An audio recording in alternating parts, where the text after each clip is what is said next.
우리의 신앙은요, 철저하게 개인적입니다. 구원도 개인적이죠. 그죠?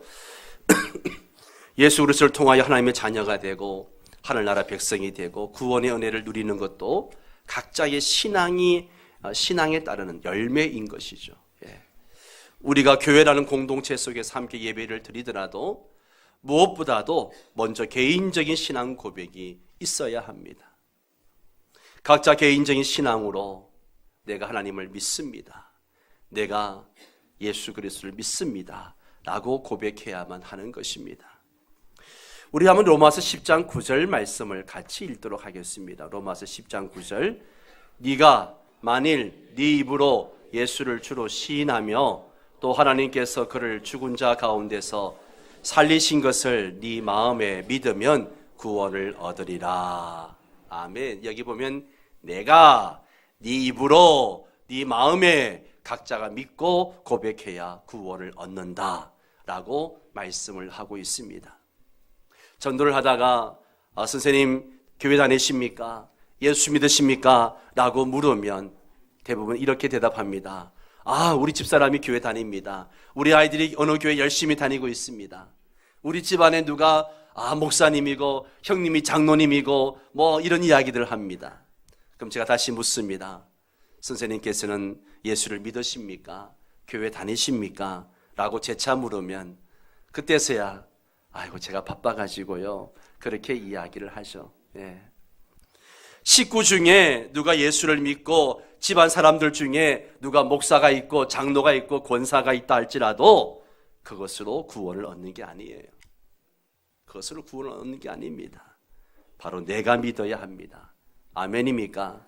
바로 내가 하나님과 사람들 앞에서 신앙을 고백해야만 하는 것입니다. 이런 개인적인 신앙 고백과 체험이 없이는 예배 참석하는 것은 참으로 따분합니다. 따분해요. 매주 똑같이 반복되는 예배 순서들, 그리고 지루한 대표기도, 뜻도 모르고 부르는 찬송들, 또 귀 밖으로 흘려 듣는 목사의 설교.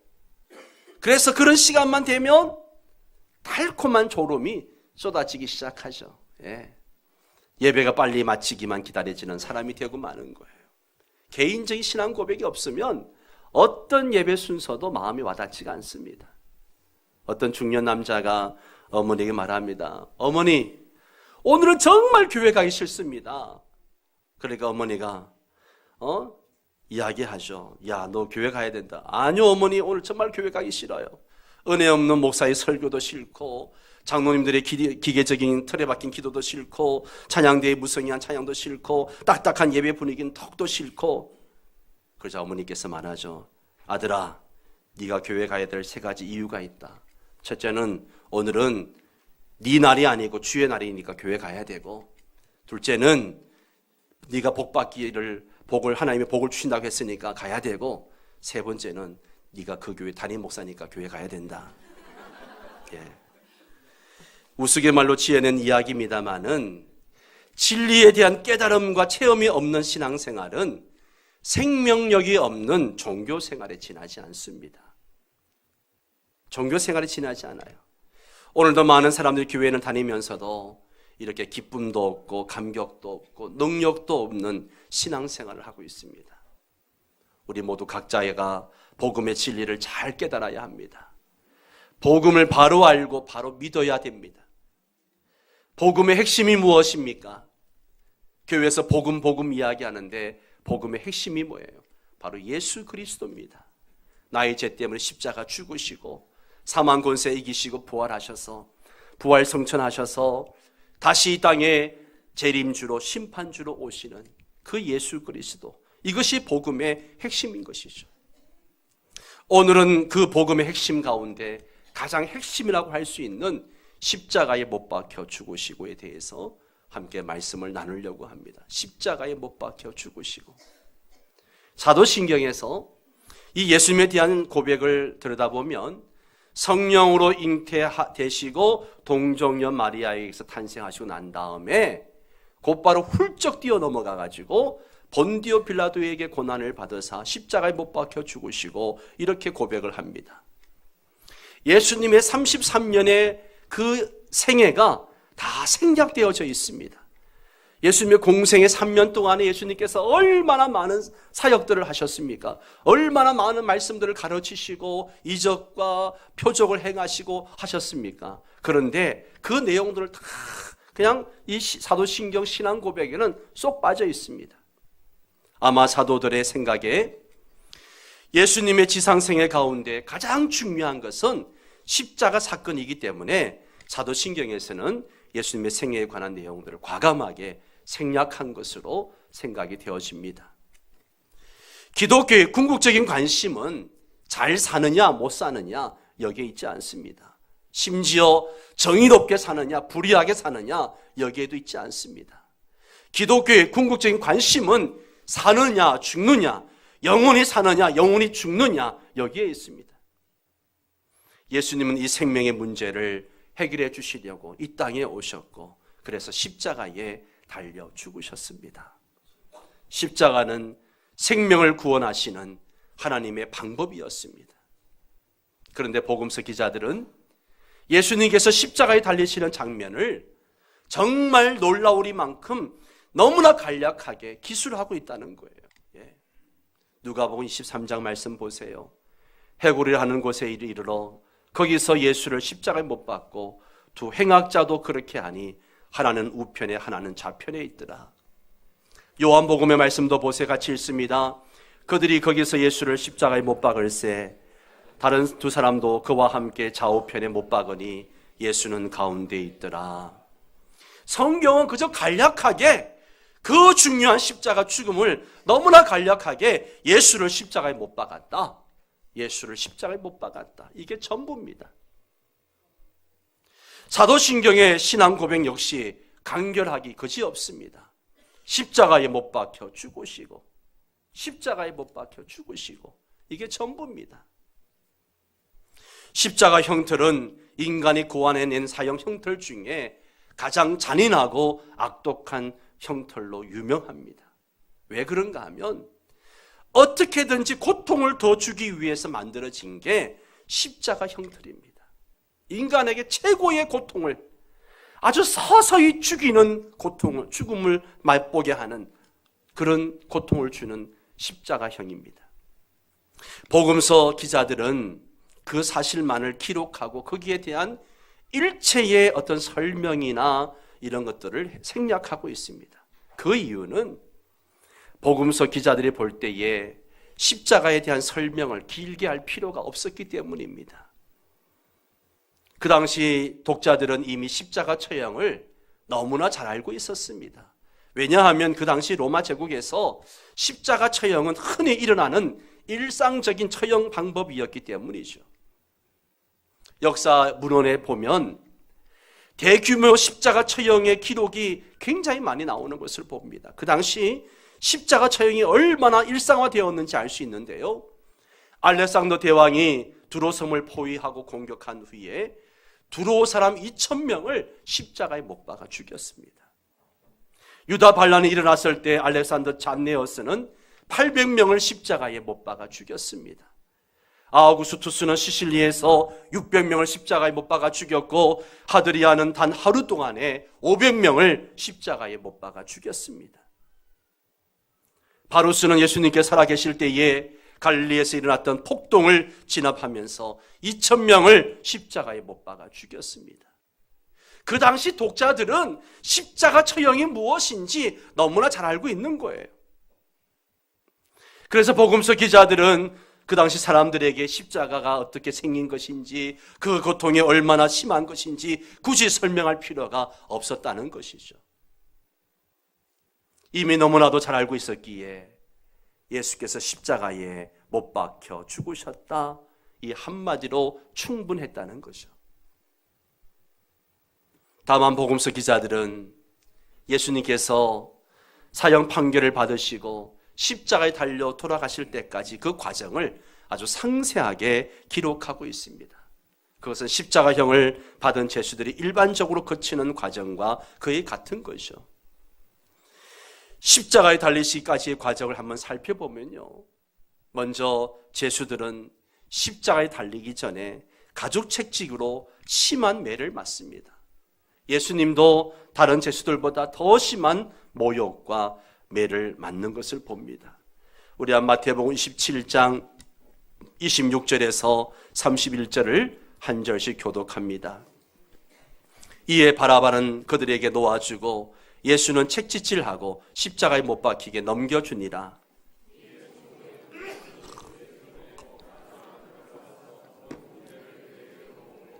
그의 옷을 벗기고 홍포를 입히며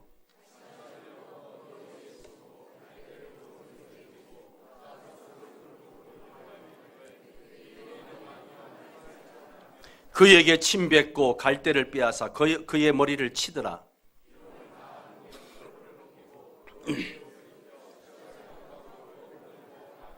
아멘. 죄수들을 십자가에 못 박기 전에 먼저 심한 채찍질을 했습니다. 그리고 죄수들은 사형장으로 끌려가죠. 죄수는 사방으로 둘러싸고 있는 로마 병정들 한가운데 서서 걸어갑니다. 그리고 죄수들은 형장까지 자기가 질 십자가를 지고 가는 거예요. 자기가 질 십자가, 내가 죽어야 할 십자가를 지고 가는 거예요. 예수님께서도 자기의 십자가를 지고 사형장으로 골고다 언덕으로 가셨습니다. 이것을 미리 염두에 두셨던 예수님께서는 뭐라 말씀하셨어요? 누구든지 나를 따라오려거든 자기 십자가를 지고 따라올 것이라 말씀하셨습니다. 그러나 요한의 기록과는 달리 공관복음서, 마태, 마가, 누가복음의 기자들은 예수님께서 지고 가시는 십자가가 너무 무거워서 도저히 지고 갈 수 없으니까 중도에 감당하지 못하고 로마 병정들이 구레네 사람 시몬에게 억지로 십자가를 지게 해서 가게 하는 것을 보게 됩니다. 그 다음에 일행이 현장에 도착하면 제수의 옷을 벗깁니다. 제수의 옷을 그냥 발가 벗기는 거예요. 우리 영화나 그림에는 예수님께서 가리고 있는데요, 절대 그렇지 않습니다. 로마법에 의하면 제수의 옷은 처형을 담당한 군인들이 차지할 수 있었습니다. 로마의 군병들은 관례대로 예수의 옷을 벗기고 그 옷을 제비 뽑아 가졌습니다. 그리고 네 번째, 십자가에 못 박기 직전 약간의 자비를 베풀었습니다. 약간의 자비를 베풀었어요. 십자가 사형이 너무나 고통스럽기 때문에 죄수들을 심하게 때려서 기절을 시킨다든지 약을 넣은 포도주를 마시게 해서 고통을 감속케 하는 관습이 있었습니다. 예수님께도 이러한 자비가 허락되었지만 예수님은 다 거절하셨죠. 마태복음 17장에 보면 썰게 탄 포도주를 예수께 주어 마시게 하려 하였더니 예수께서 맛보시고 마시고자 하지 아니하시더라. 마태복음 15장 말씀도 보세요. 같이 읽습니다. 몰약을 탄 포도주를 주었으나 예수께서 받지 아니하시니라. 예수님은 온전한 정신으로, 온전한 몸으로 십자가의 고통을 온전하게 감당하기를 원하셨던 것입니다. 그래서 어떤 것도 거절하셨던 겁니다. 다섯 번째, 십자가의 못을 박습니다. 의학적으로 못을 박는 손과 발은 신경이 매우 예민한 곳이어서 그냥 십자가에서 이 못에 박힌 두 손과 두 발로 지탱해야 되기 때문에 조금만 움직여도 고통을 크게 느낀다고 합니다. 또한 사람이 십자가에 매달려 있을 때에 혈액순환이 되지 않아가지고 고통을 받게 되는데, 특히 이 머리에 있는 혈관이 압력을 받아서 팽창하면서 무서운 두통을 느끼게 된다고 합니다. 이 모든 괴로움에다가 또한 심한 갈증까지 느끼게 되죠. 십자가에 달리는 것보다 더 고통스러운 죽음은 없다라고 이야기합니다. 예수님은 이 세상에서 당할 수 있는 최대의 고통과 수치를 몸소 다 당하셨습니다.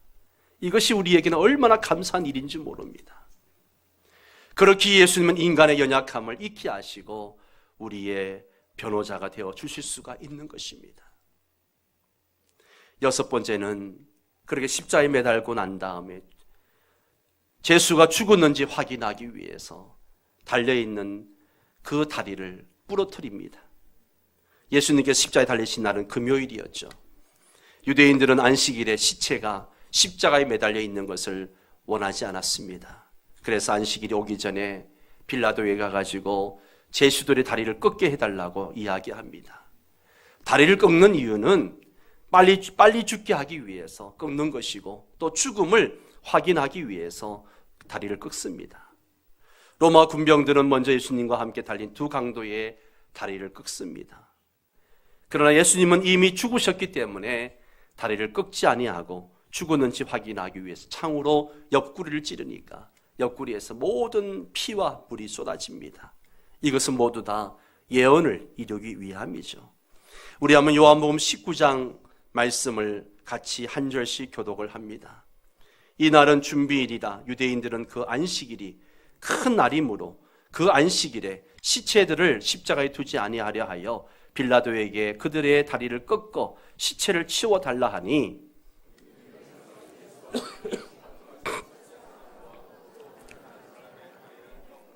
예수께 이르러서는 이미 죽으신 것을 보고 다리를 꺾지 아니하고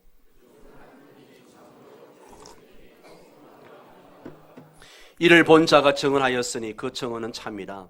그는 그가 자기의 말하는 것이 참인 줄 알고 너희로 믿게 하려 함이니라.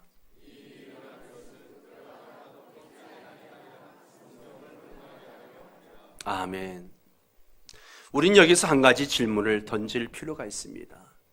아까도 말씀을 드렸습니다만 그 당시에 십자가 처형을 당하는 사람들은 수없이 많았습니다. 그런데 왜 예수님의 십자가 사건만이 그렇게 우리에게 중요한가? 왜 예수님의 십자가 사건만이 그렇게 중요한가 하는 것이죠. 첫째는 예수님의 고난은 성경에 예언된 것이기 때문에 그렇습니다. 성경에 예언된 것이에요. 우리는 이사야가 예언한 메시아가 바로 그분임을 믿습니다. 이사야 53장 오늘 본문 말씀을 다시 한번 교독을 합니다. 우리가 전한 것을 누가 믿었느냐? 여호와의 팔이 누구에게 나타났느냐?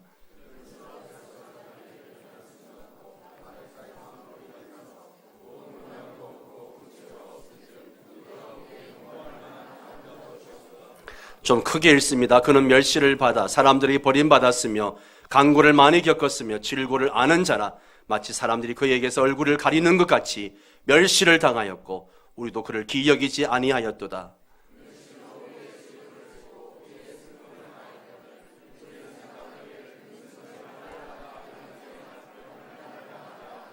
그가 찔림은 우리의 허물 때문이요 그가 상함은 우리의 죄악 때문이라. 그가 징계를 받음으로 우리는 평화를 누리고 그가 채찍에 맞음으로 우리는 나음을 받았도다.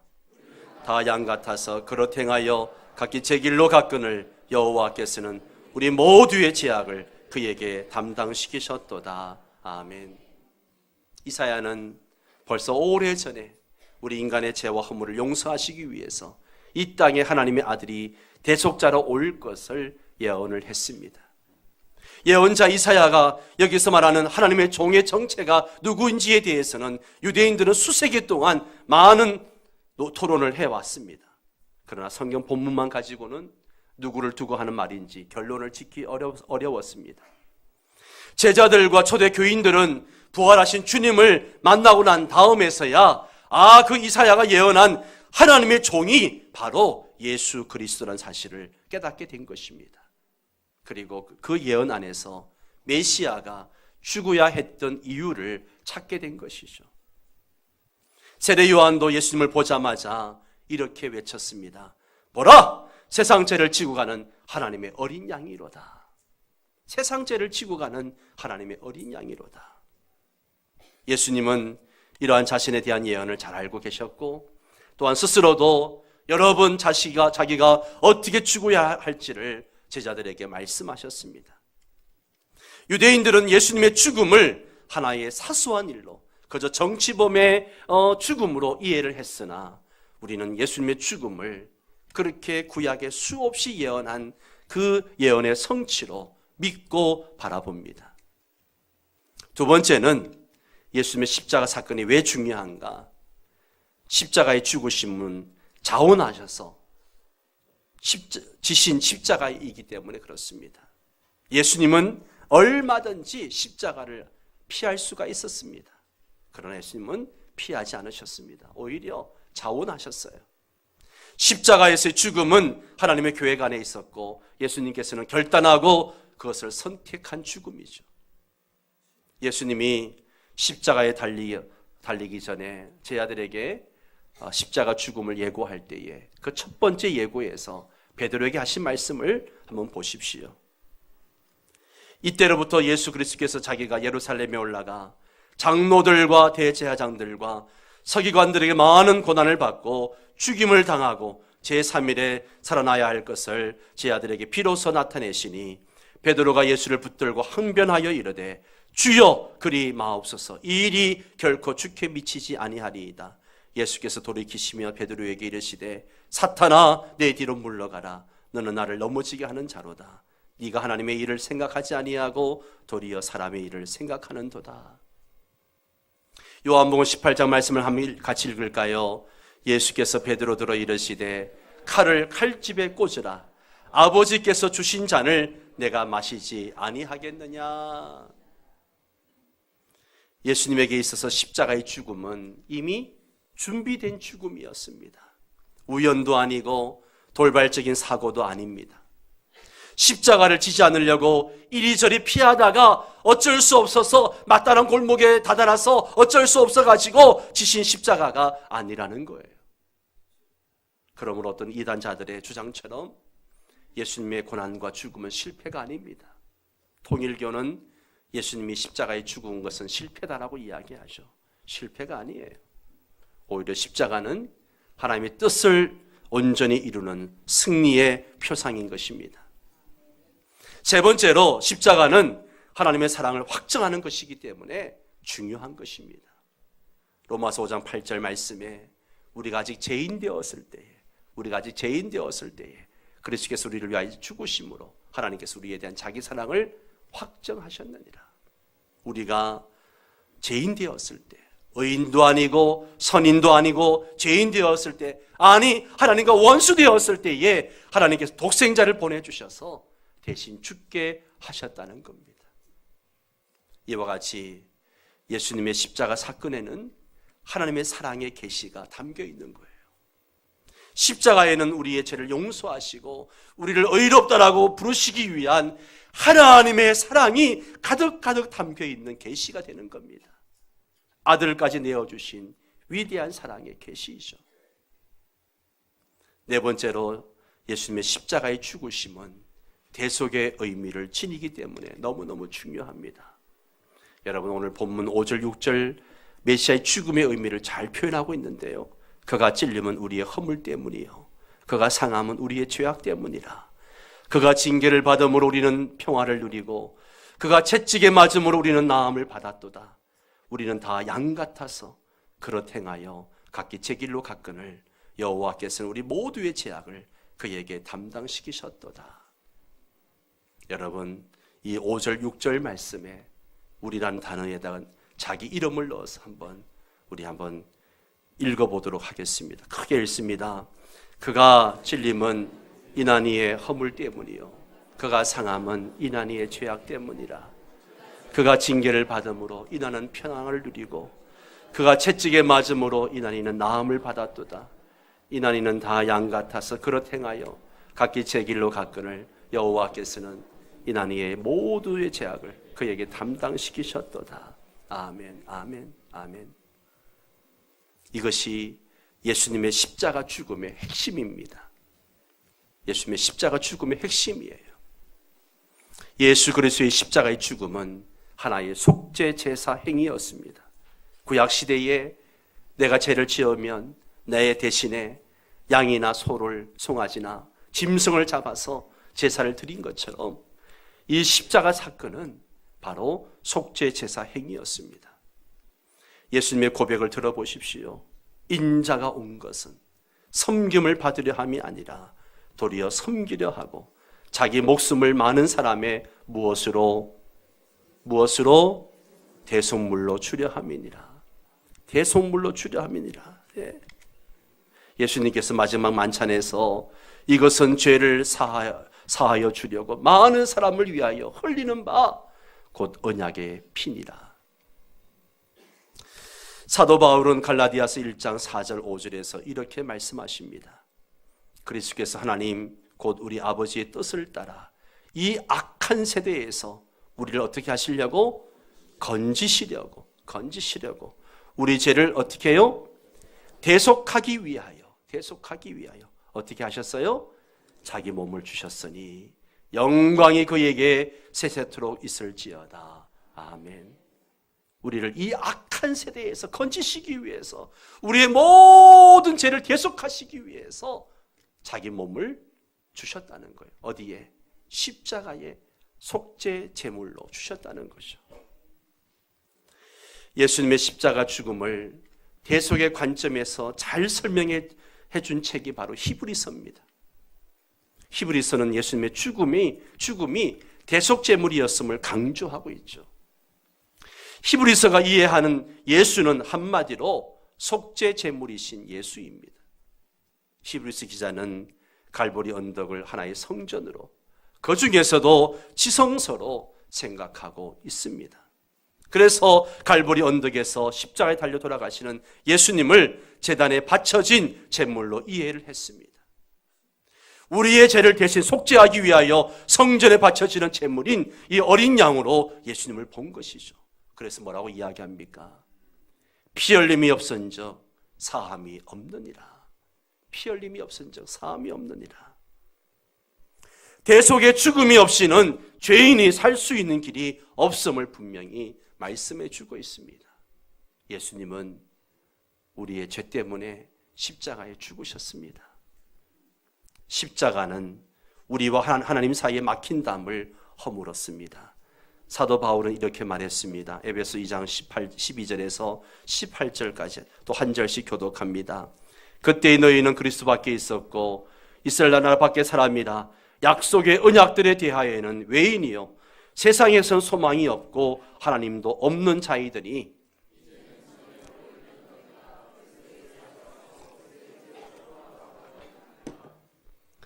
그는 우리의 합형이신지라. 둘로 하나를 만드사 원수된 것 그 중간에 막힌 담을 자기 육체로 허시고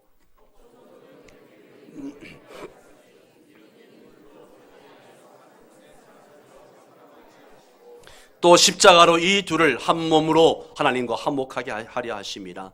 원수된 것을 십자가로 소멸하시고